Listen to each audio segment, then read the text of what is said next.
bienvenue parmi les Digital Doers, le podcast de ceux qui font le e-commerce. Voici une série spéciale en partenariat exclusif avec One-to-One Retail e-commerce Monaco, le rendez-vous incontournable de tous les acteurs du marché. L'objet de ce hors-série s'inscrit dans les circonstances bien particulières du Covid-19. L'idée est de donner la parole aux retailers et aux fournisseurs de solutions pour les interroger sur l'impact business du coronavirus, ses conséquences en matière d'exécution des opérations et enfin ce que cette crise va probablement changer structurellement pour eux. 3 courtes questions qui sont répondues par téléphone, confinement oblige, pour un témoignage de 10 minutes environ. Donc veuillez excuser la moins bonne qualité sonore de cette interview. Bonne écoute à tous, toujours sans coupure.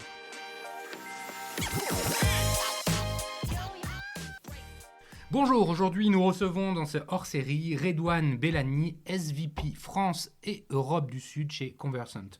Conversant est un spécialiste de la personnalisation publicitaire qui permet aux marques et aux retailers de créer et maintenir le lien conversationnel avec leurs clients.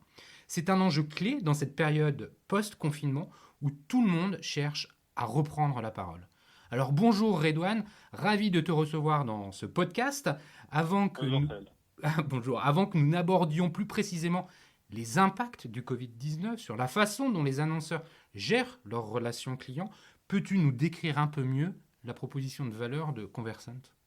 Oui, donc tu le disais, donc Conversant est un spécialiste de la personnalisation publicitaire, donc on est un acteur publicitaire. On a comme particularité d'aider les clients, notamment les retailers, sur 2 choses qui sont fondamentales. La première, c'est de les aider à créer un actif relationnel. Donc, qu'est-ce qu'un actif relationnel ? C'est la capacité à résoudre une équation qui est spécifique au digital, c'est qu'une personne et 1 n'est pas égal à 1 en matière de digital. Donc, une personne, ça va être plusieurs identifiants parce que chaque personne, chaque consommateur va pouvoir utiliser 2 à 3 devices. Il peut être un client du retailer en ligne, mais aussi en magasin. Et donc, le premier rôle que Conversant va jouer, c'est de leur permettre de résoudre cette problématique d'identité, de la résoudre sur la durée pour leur permettre de créer ce lien et de le maintenir dans la durée de telle sorte qu'on puisse leur parler, notamment cette client sur des leviers publicitaires de manière continue et de manière personnalisée. Donc on va être dans des logiques où on ne va jamais cesser de parler à ses clients ou à ses prospects, mais on ne va jamais le faire de la même manière. D'accord. Et ça, vous le faites en France, vous le faites aussi ailleurs dans le monde ?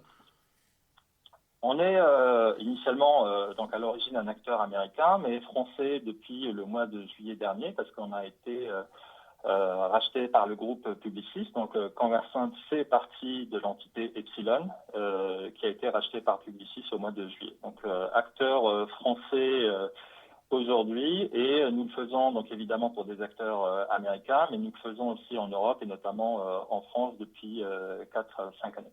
Vos clients, typiquement, c'est qui ? Tu peux donner des noms ?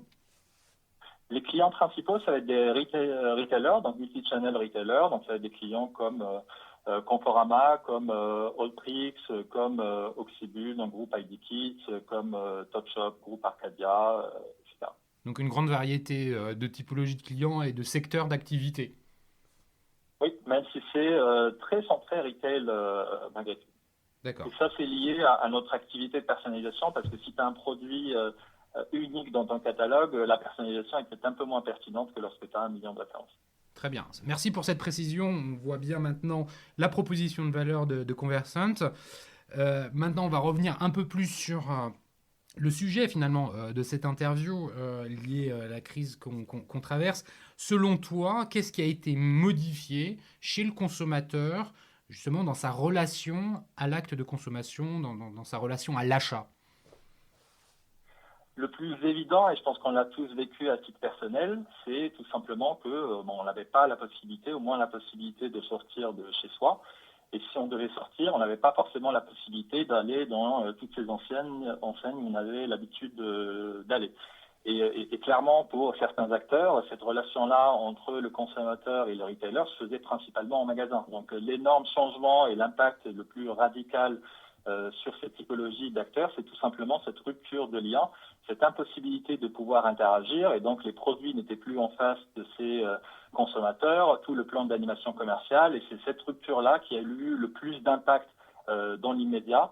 Et au-delà de tout ça, donc tous les changements qui ont pu impacter de manière différente tous les retailers, il y avait des réponses qui n'étaient pas forcément les mêmes, qui n'étaient pas forcément synchrones. Donc il y avait aussi cette difficulté côté client de pouvoir permettre de dire à ses consommateurs quel était le statut de ce que pouvait faire ce retailer en particulier en termes de distribution et comment il pouvait éventuellement les accueillir ou répondre à leurs demandes d'un point de vue produit. Ouais, donc ce qui a changé en fait pour le consommateur, c'est qu'il était dans l'incapacité à finalement s'inscrire dans les démarches habituelles de rendez-vous en magasin, de shopping en lieu de vente. Ça a complètement changé et il s'est digitalisé. Justement, parlons côté annonceur. Finalement, deux questions en une. Qu'est-ce qui a changé? En quelques mots, c'est quoi les impacts? Tu as commencé à y répondre un peu. Mais surtout, quels sont les enjeux nouveaux auxquels ils doivent faire face? La difficulté qu'ont eu les annonceurs, bon, il y a la plupart, sinon tous, ont une présence quand même en ligne, mais ce qui est assez surprenant, c'est que lorsqu'on ferme les rideaux, on baisse le rideau d'un magasin, on s'attend à ce que ses clients se reportent mécaniquement pratiquement sur le site web, mais ce n'est pas forcément le cas. C'est-à-dire que là où on a un réflexe dans le monde physique, on ne l'est peut-être pas ou pas forcément dans le monde en ligne. Et donc la grosse difficulté côté annonceur, c'est que finalement toutes ces personnes qui représentent l'actif pour ces retailers-là, mais ils n'étaient pas forcément au rendez-vous. Et il y avait la difficulté d'être proactif et d'aller vers eux pour leur dire, vous savez quoi, j'ai un site internet, vous ne le considérez peut-être pas d'habitude lorsque vous achetez en ligne, mais je suis là, j'ai les produits qu'il vous faut et je peux vous accompagner. Donc évidemment, avant d'arriver à ce stade de réflexion qui commence déjà à être dans des réflexions un peu moyen-long terme, dans l'immédiat, nous, en tant qu'acteurs publicitaires, ce qu'on a pu voir, c'est qu'on avait des annonceurs qui étaient dans l'incertitude et dans le flou absolu. On a eu certaines réactions qui étaient, on dirait, épidermiques, avec des annonceurs qui ont baissé, voire coupé leur budget publicitaire, pour des raisons qui sont complètement différentes. Pour certains, c'était des instructions pour préserver leur trésorerie. Pour d'autres, c'était des problématiques plutôt logistiques. La demande était là, mais les produits n'étaient pas forcément là, ou en tous les cas, il n'y avait pas les personnes pour répondre à cette demande-là. Donc, ce qu'on a fait, nous, à notre niveau, c'est avant tout des logiques d'écoute, essayer de comprendre où en est le client, parce que c'est en tant que prestataire, habituellement, lorsqu'on a des baisses de budget, c'est plutôt un jugement par rapport à un POC qu'on est en train de mettre en place ou plutôt à une concurrence, un jeu de concurrence entre leviers. Là, c'est des sujets complètement différents où il fallait tout simplement essayer de comprendre qu'est-ce que vivait ce retailer ou cet annonceur en particulier pour voir comment on allait pouvoir l'aider. Que ce soit dans l'immédiat, si le client a des marges de manœuvre, ou quoi qu'il arrive, dans une logique un peu plus de construction pour lui dire ce qui est arrivé aujourd'hui, la prochaine fois que ça arrive, et je ne le souhaite à personne, il y a des moyens de l'appréhender différemment. Donc, Justement, c'est moyen, ça ouvre sur cette question. C'est quoi ces nouveaux enjeux? Aujourd'hui, il y a, j'imagine, et tu vas me le confirmer, je pense, mais une volonté des annonceurs de prendre la parole, de reprendre la parole. Ils peuvent plus le faire comme avant. Enfin, je pense pas. C'est quoi ces nouveaux enjeux? Comment ils peuvent prendre la parole aujourd'hui? Exactement. Donc, les deux sujets, selon moi, qui sont les plus importants, évidemment, chacun a une perspective différente. Moi, je suis pas sur la logistique, je suis sur la publicité, donc j'ai forcément une perspective qui va être plutôt centrée sur la publicité. Donc, il y a un premier sujet, c'est l'omnicanalité. C'était déjà un sujet de transformation digitale assez important, mais c'est devenu une question de survie maintenant pour les marchands. Ce que je disais tout à l'heure, c'est que lorsque les magasins sont fermés, tu as aujourd'hui l'obligation de prendre la parole. Avant de savoir comment on va prendre cette parole-là et comment on va communiquer, c'est déjà se créer les moyens, cette possibilité de prendre la parole pour pouvoir communiquer avec des gens qui, par ailleurs, n'ont plus la possibilité de se rendre en magasin.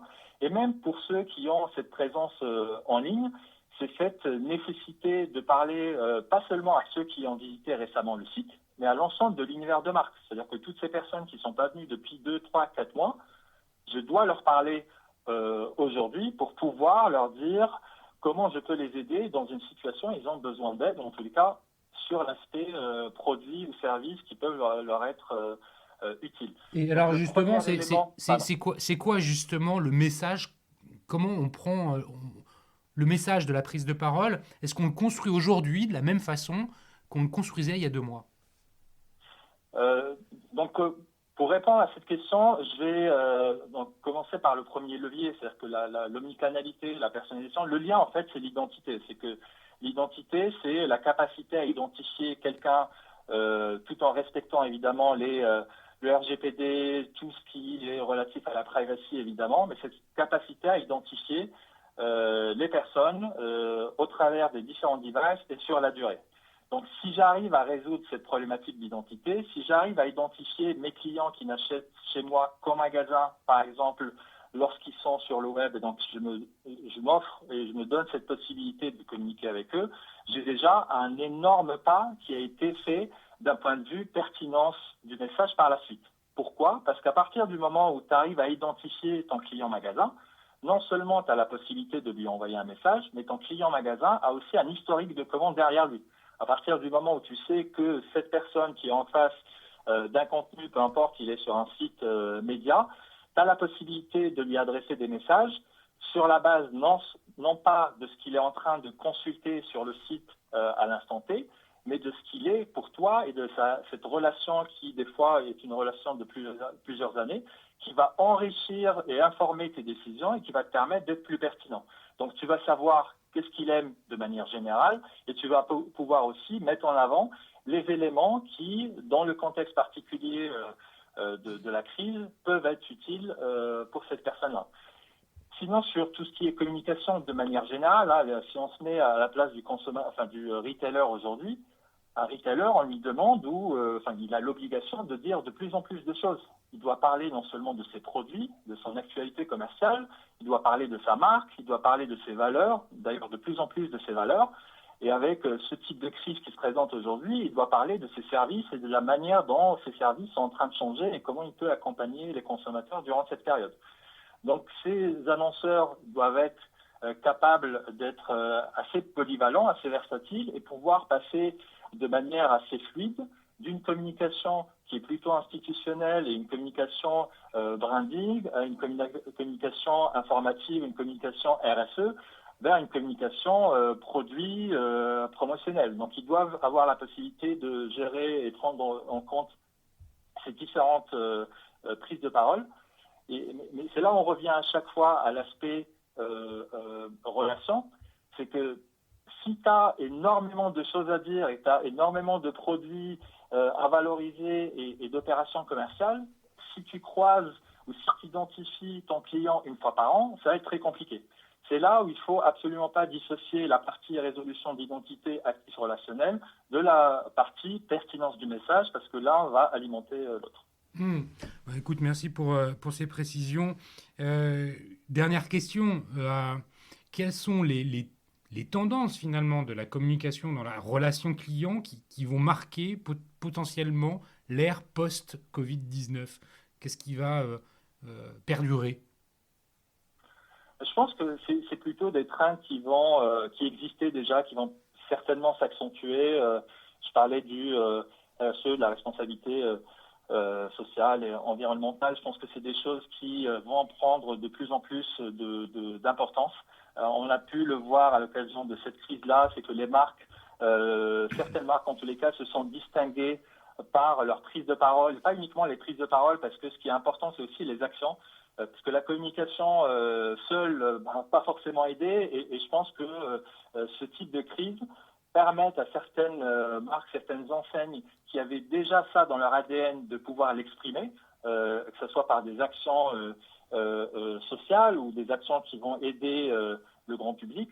Mais pour les autres, la compétition telle qu'on la voit aujourd'hui, qui est uniquement sur le prix, sur la capacité à offrir des produits ou à valoriser ce qu'on a en stock, ça ne va pas être suffisant.